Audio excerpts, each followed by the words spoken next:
இப்ப நம்மளோட பிள்ளைகளை எப்படி பாதுகாப்பது?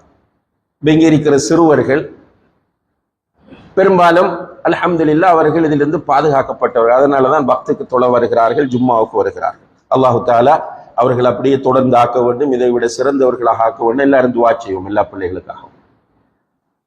ஆனா பெரும்பாலான பிள்ளைகள் பள்ளிக்கெல்லாம் இல்லை. பெற்றோர் கஷ்டப்படுறாங்க, ஆனா அவன் போறதுக்கு ரெடி இல்லை. நிறைய ஒவ்வொரு வீட்டுக்குள்ள இப்ப நம்ம ஒரு குரூப் இறங்கி வெளியே போய் ஒவ்வொரு வீடா பார்த்தா ஒவ்வொரு ட்ரக்ஸ் அடிக்ட் ஒவ்வொரு வீட்டிலையும் இருப்பான்.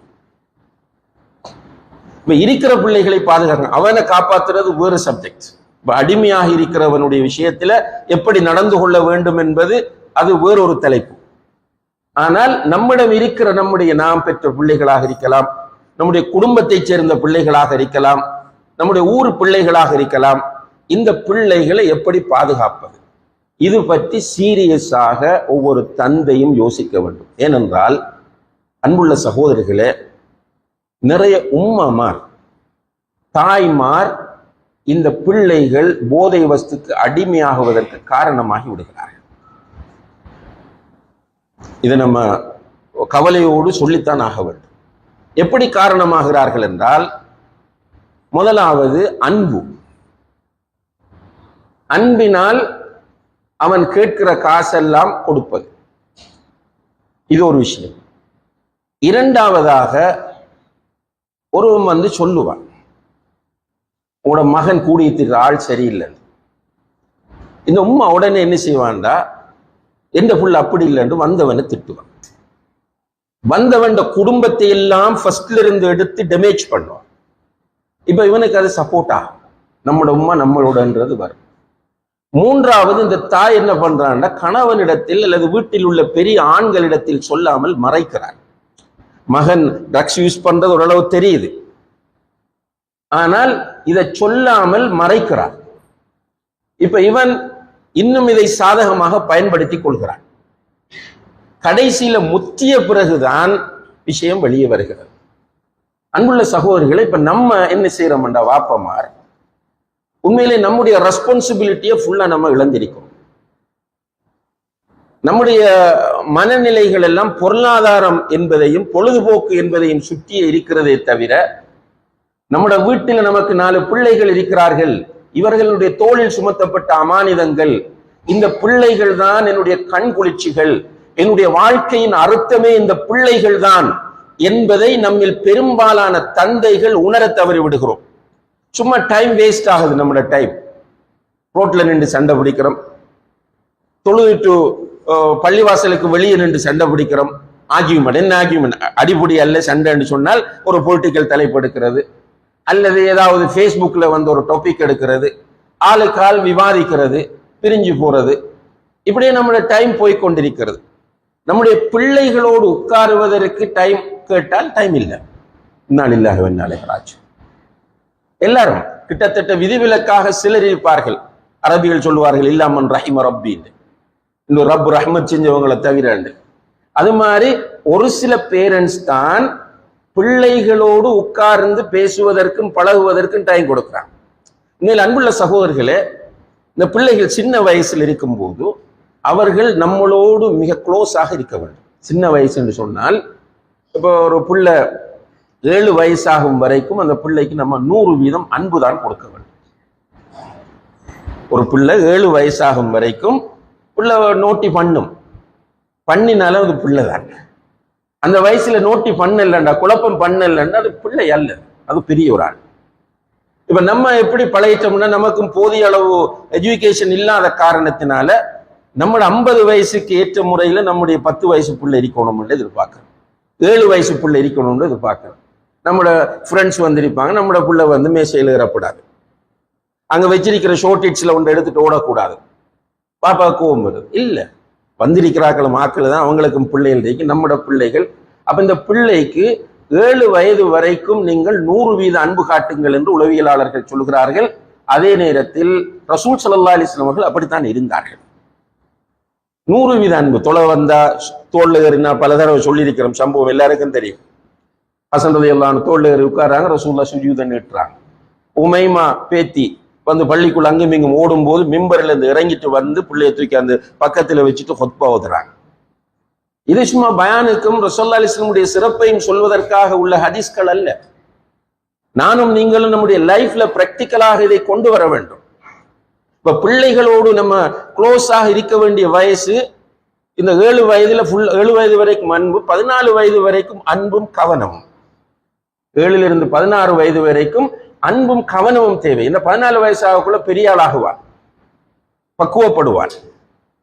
அவன் பருவ வயதை அடையக்கூடிய வயசு பெரும்பாலும் 14. இந்த 14 வயது வரைக்கும் அவனோடு அன்பும் கவனம் கண்டிப்பல்ல. அப்ப புள்ள நம்மளோட இருக்கும். பீச்சுக்கு போறோம்னா கூட்டிட்டு போவோம், ஃப்ரெண்ட்ஸ்ல வீட்டுக்கு போறோம்னா கூட்டிட்டு போவோம். பிள்ளைய புள்ள நம்மளோட வரணும். நம்ம எப்ப கண் திறக்கிறோம் தெரியுமா? 14 வயசு வரைக்கும் பிள்ளைய நீள்கயிற்றில் விட்டு விட்டு நம்மோடு எந்த தொடர்பும் இல்லாமல் அவனை வளர்த்து விட்டு அதற்கு பிறகு அவன் மோசமானவர்களோடு பழகுகிறான், கெட்ட பழக்கங்களை பழகிவிட்டான், போன் கடையில் அவனுக்கு தொடர்பு இருக்கிறது, தெரியாமல் சிம் வாங்கி விட்டான், அவன் களவுல போன் யூஸ் பண்ணுகிறான், ட்ரக்ஸ் யூஸ் பண்ணுகிறான் என்று தெரிந்த பிறகு அலைகிறோம். அதுக்கு பிறகு பிரின்சிபல்கிட்ட போறோம், அதுக்கு பிறகு மௌலவிட்ட போறோம், அதுக்கு பிறகு டாக்டர்கிட்ட போறோம், கவுன்சிலர்கிட்ட போறோம், பிரயோசனங்கள். அவன் அதுக்கு பிறகு நம்மளை விட்டு தூரமான பிள்ளை. அன்புள்ள சகோதரர்களே, இன்றைக்கு ஆசிரியர்களாக இருக்கிறவர்கள் கட்டாயம் கவனத்தில் இடுங்கள். ஸ்கூல்ல போய் நீங்கள் பிள்ளைகளோடு அன்பாக பேசுங்கள், பேசி கேளுங்க. ஹாப்பியாக இருக்கிற பிள்ளைகள் எத்தனை பேர்?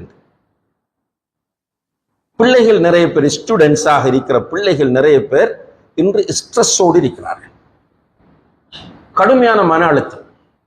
ஆனால் அவர்களுக்கு ரீசன் தெரியாது, சொல்ல தெரியாது என்ன ரீசன் என்று.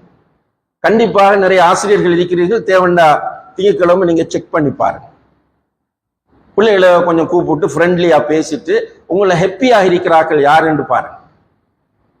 வந்து உங்களோட கேள்வி வழங்காட்டி நீங்க மன அழுத்தத்தோடு நிம்மதி இல்லாம இருக்கிறீங்களான்னு அந்த கேள்விகளை மாற்றி கேட்டு பாருங்க.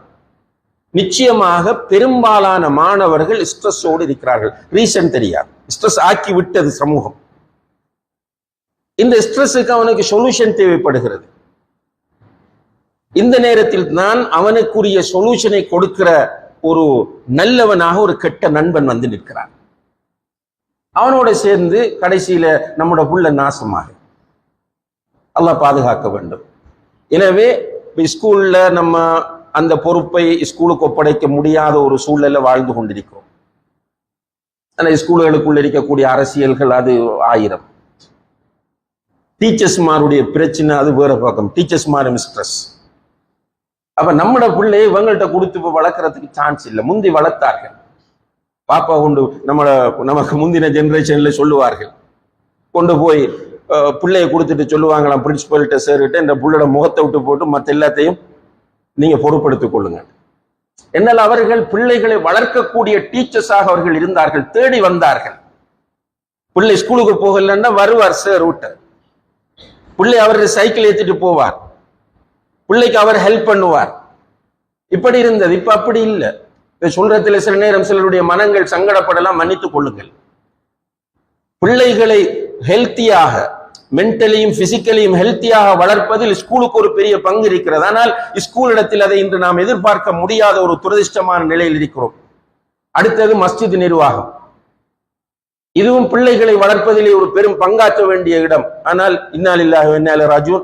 மஸ்ஜித் நிர்வாகங்களுக்குள்ள போன அதுக்குள்ள இருக்கிற அரசியல் கட்சிகளை விட மிக மோசமாக இருக்கிறது. இதை சொல்வதற்கும் அல்லாஹ்வுக்காக மன்னித்துக் கொள்ளுங்கள். ஒரு பிளான் இல்லை, ஒரு ப்ரோக்ராம் இல்லை. அவர் எப்படி தூக்குறது, இவர் எப்படி வெட்டுறது, அவர் எப்படி டேமேஜ் பண்றது, எப்படி குரூப் அமைக்கிறது. இன்னா லில்லாஹி வ இன்னா இலைஹி ராஜிஊன். நம்முடைய ஊர்ல மட்டும் இல்லை, எல்லா இடங்களுக்கு போனாலும் இதுதான் நிலை. ஆனால் ஒரு சில இடங்களில மேக்சிமம் ட்ரை பண்ண, அது மிக அரிது என்பது இல்லை என்பதை போல. சில நாடுகளுக்கு நம்ம போய் பார்க்கும்போது இந்த பிள்ளைகள் பள்ளிக்கு வாரத்துக்கு நிறைய ப்ரோக்ராம்ஸ் வச்சிருக்கிறார்கள்.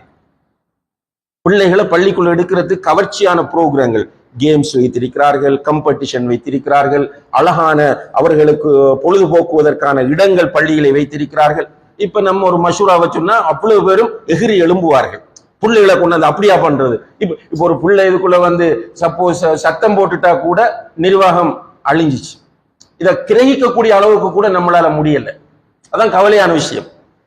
இப்போ ஒரு ப்ரோக்ராம், ஒரு லேடிஸ் ப்ரோக்ராம் நடத்துறோம் உதாரணமா, கொஞ்சம் உமாமார் பிள்ளைகளை கொண்டு அந்த பிள்ளைகள் சத்தம் போட ஆரம்பிச்சா உடனடியா நிர்வாகம் அன்றைக்கு ரிசைன் பண்ற அளவுக்கு விமர்சனம் வரும். அல்லது வெள்ளிக்கிழமை ஒரு வாப்பா ஒரு பிள்ளையை கூட்டிட்டு வந்துட்டார், அந்த புள்ள கொஞ்சம் குழப்பம் பண்ணுது, அன்றைக்கு அந்த நிர்வாகம் ரிசைன் பண்ற அளவுக்கு பிரஷரை நம்ம கொடுக்கணும். ஒன்று நடக்கல. ஆனால் நம்முடைய மனநிலைகள் இப்படி இருக்கிறது, அல்லாஹ் தான் பாதுகாக்க வேண்டும்.